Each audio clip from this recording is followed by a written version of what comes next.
So number three, you cannot despise the treasure God has put in your heart already.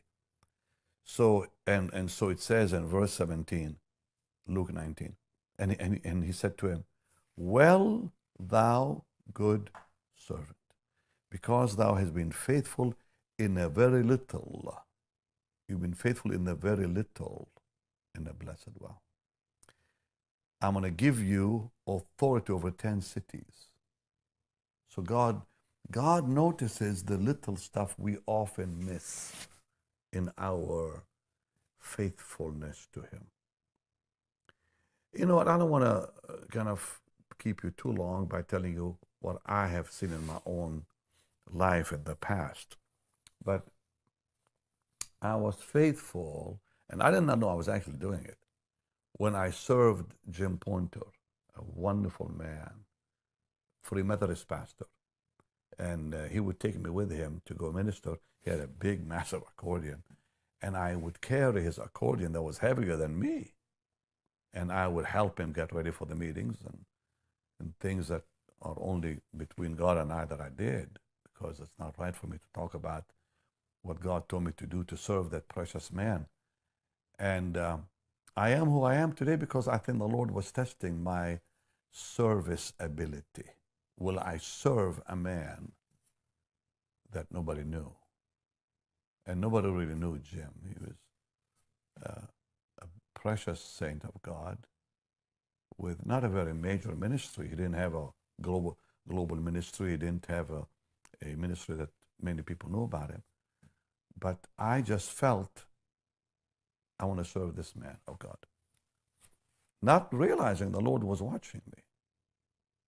And then when the ministry began, when I began in the ministry, he was the one to help me in those early days. And I continue helping and ministering to him. And I've said it, and I, meant every word.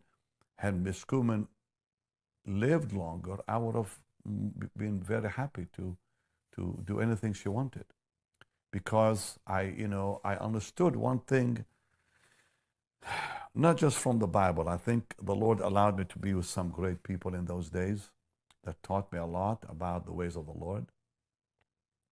And I was so blessed to meet so many. And then I began to go from church to church and minister at some of the greatest churches in the world, and often stayed in the homes of these amazing pastors with their families.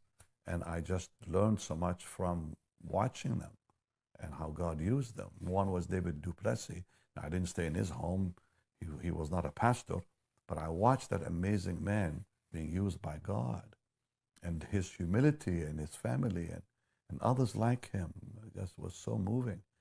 And you learn over and over and over. These people treasured those beginnings, the small they had when they started. And Catherine always used to say, never forget from where you've come. Never forget from where you've come. Dear Dan Melachuk, you probably never heard those names. He was the head of Logos International, very close to Catherine Kuhlman. I never met Miss Kuhlman, but he knew her well. And he told me the times that she would sleep in these farms with the animals, in the farm when she'd go and minister. So God looks at those things.